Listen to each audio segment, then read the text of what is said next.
No. You just woke up to find out your $20 million crypto wallet has been wiped clean.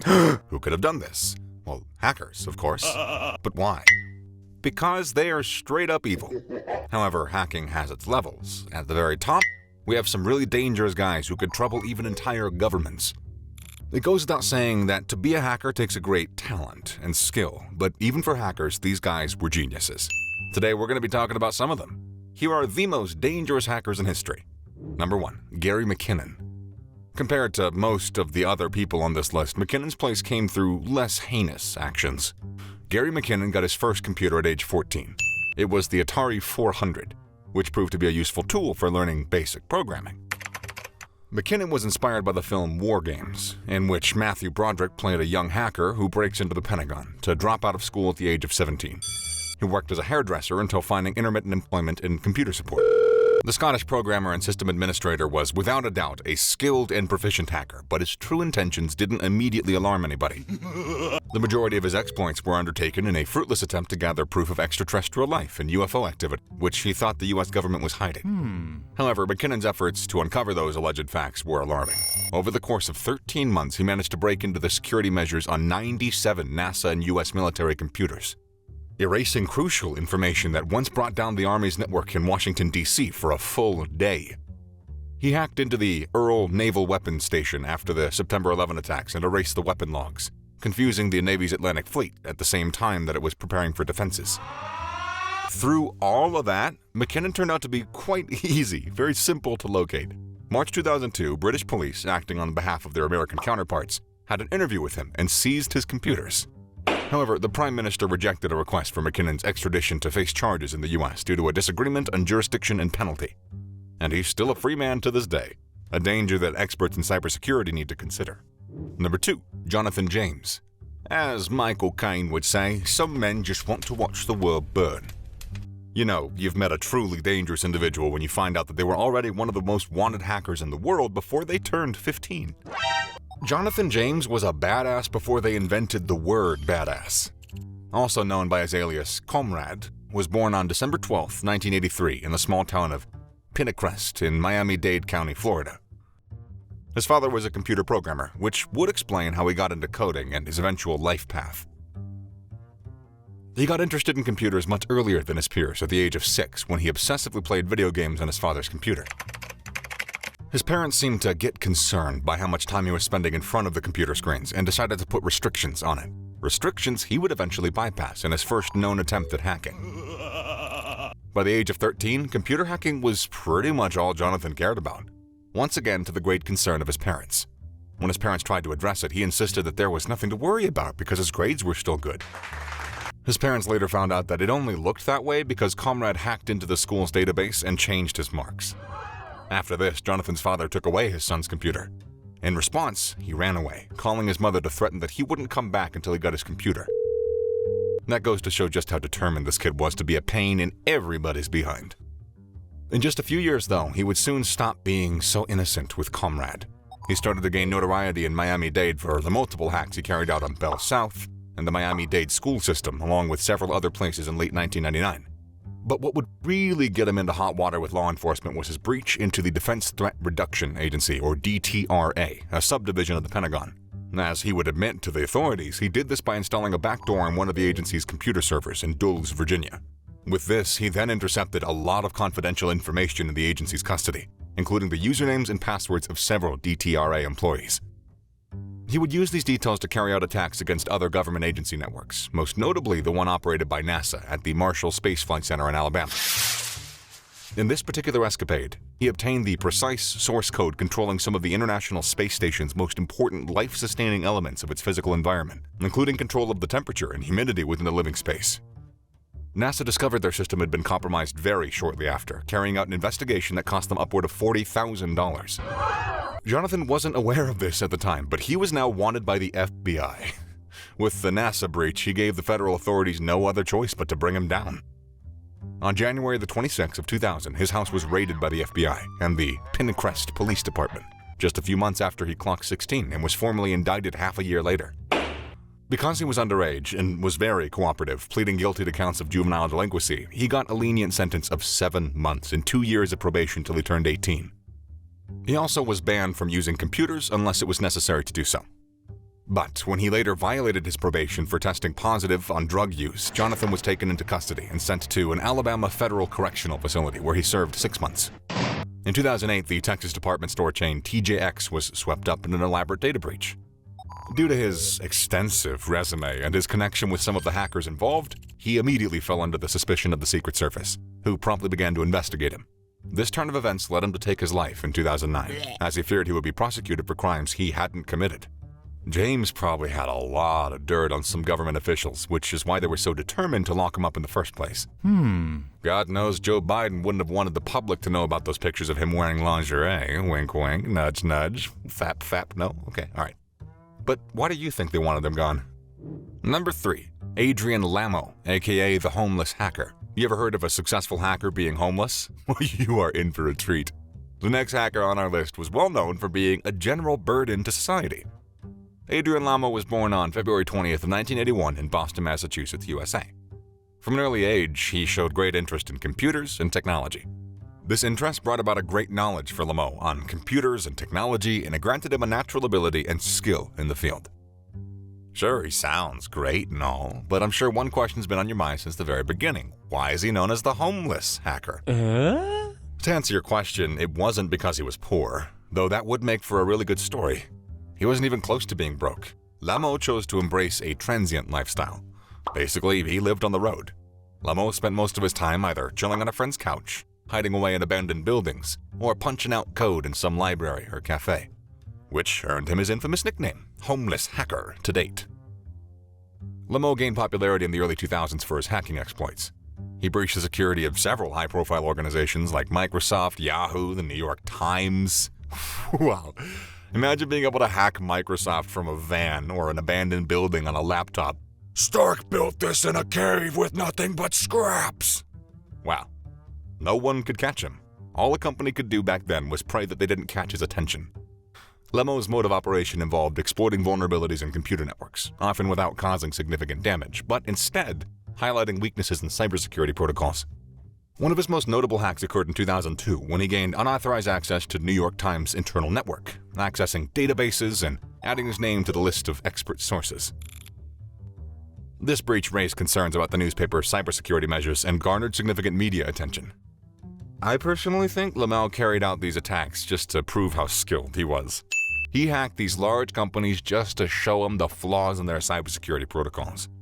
That is a man who should be feared right there, because if he could do that just to highlight flaws, imagine the many dangerous things that he could just do to these companies. I sure wouldn't want to cross the paths of someone like Lamo, especially with a name so close to Lamau. I mean, it's just kind of poetic. Lamau tried to identify as a white hat, someone who specializes in finding vulnerabilities and weaknesses in computer systems, networks, and software applications. His attempts failed. In 2003, he was arrested by federal authorities and charged with computer crimes relating to his hacking activities. Lamo ultimately pleaded guilty to several charges, including unauthorized access to computer networks. Following his legal troubles, Lamo focused on building his life and reputation. He became involved in various advocacy efforts, particularly related to information security and privacy rights. Lamo often spoke at conferences and contributed to discussions surrounding cybersecurity ethics and policies. Lamo may have become a legacy in the cybersecurity world, but his story came to a tragic end, as all of ours will.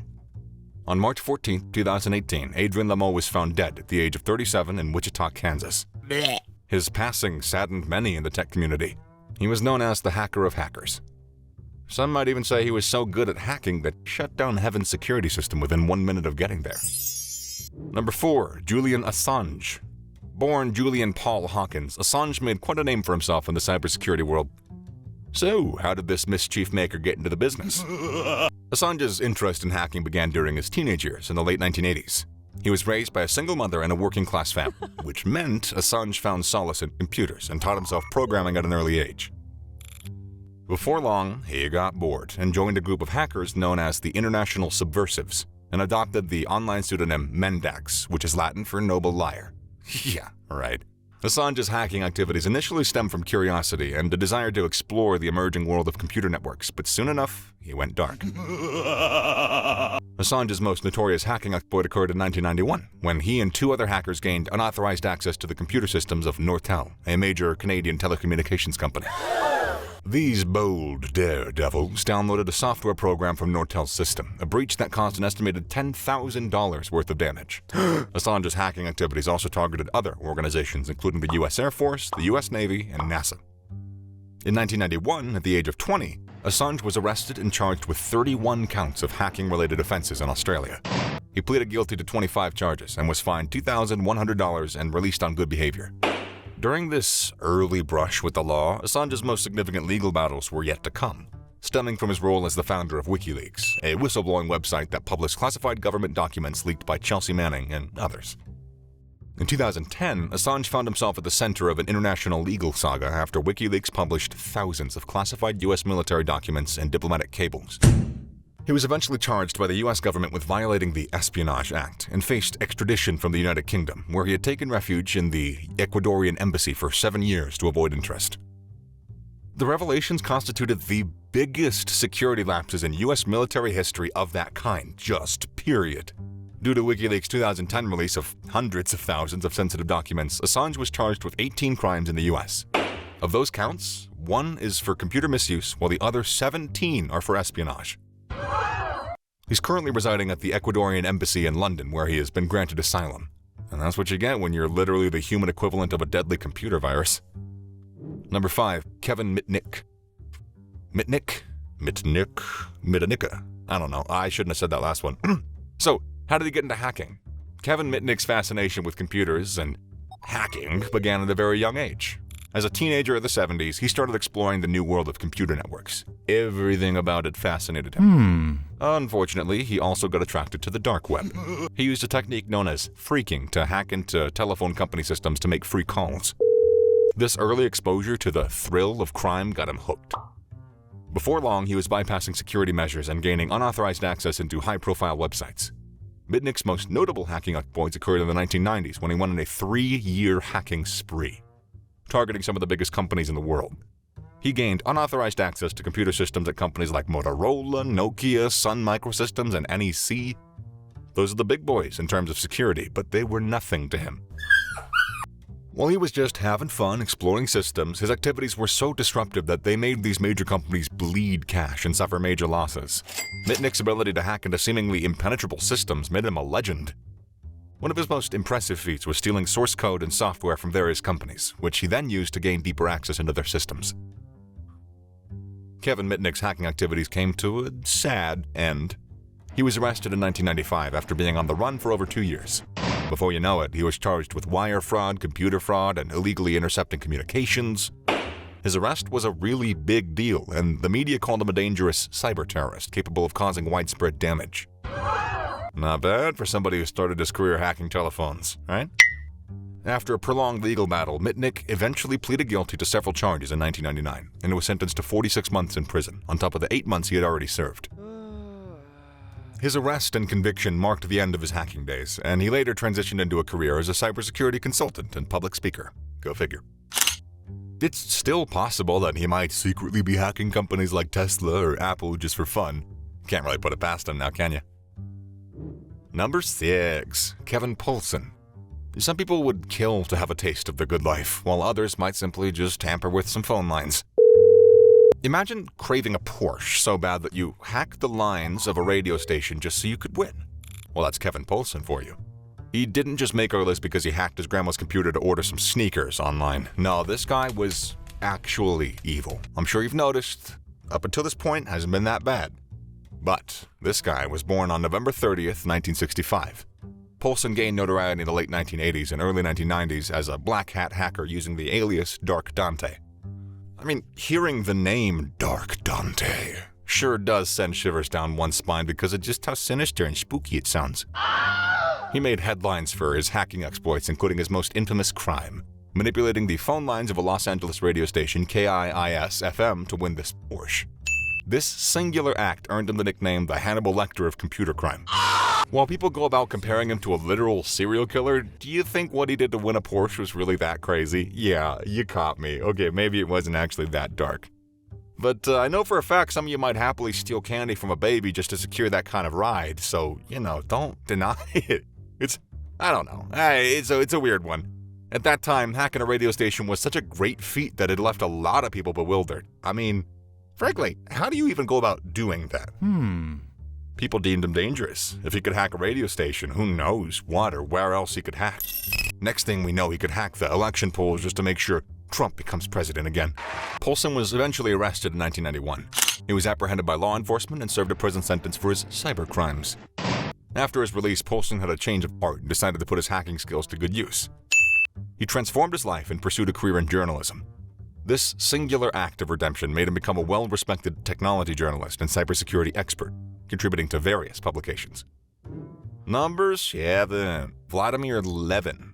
Levan's story, though it happened over 2 decades ago, is still largely shrouded in mystery. On October 2nd of 1937, Vladimir Levan was born in Moscow, in what is now the modern Russian Federation. He graduated from St. Petersburg Technologitsky University in mathematics with a degree in biochemistry, and even went on to establish a computer software company there. The St. Petersburg resident used Citibank's dial-up wire transfer service to breach the accounts of multiple significant corporate clients, making it one of the first major financial cybercrimes. Although the service was state-of-the-art for its time, it had several shortcomings, some of which are still unreported after 20 years. Because the bank didn't use multi-factor authentication for wire transfers, Levan was able to take advantage of those loopholes to gain account credentials for a number of customer accounts. From there, he could just dial into the system and send money to whatever location he desired. This included accounts from Finland, the Netherlands, Germany, and Israel. Levan employed accomplices in Rotterdam, San Francisco, and Tel Aviv to retrieve the money from the accounts. However, that's where he got caught. Citibank had discovered the fraudulent transfers and was keeping an eye on the destination accounts. When his accomplices tried to withdraw the money, they were arrested and taken into custody. Levan seemed to get away with it at first because Russia refused to extradite him. Eventually, though, his luck ran out in 1995 when he boarded an international aircraft with a London layover. Officers from Scotland Yard detained him under existing arrangements and extradited him to the U.S. for prosecution. After pleading guilty, he received a 3-year prison sentence and roughly $240,000 worth of reparations. All the money, save for $400,000, was recovered by Citibank, which, is a lot of money, but still. In 1998, he was released and sent back to Russia. Almost 10 years later, his case took an unexpected turn when an anonymous commenter on a Russian website claimed to be the original hacker, and Levan had just bought credentials from him and made the transfers. So was Levan actually one of the world's most dangerous hackers, or just a fortunate thief with brilliant friends? He was never willing to disclose. Rumor has it that he still has access to Citibank's networks and could launch another attack at any moment. The truth? Nobody knows. So yeah, we're at the end of the video, and if you know the truth, you can let me know in the comments. Either way, do you know any other infamous hackers that I didn't talk about? If you let me know, we can do a part 2 so we can continue to milk the ad revenue money from you. And on that subject, please do like, share, subscribe to the channel, and I do hope to see you next time.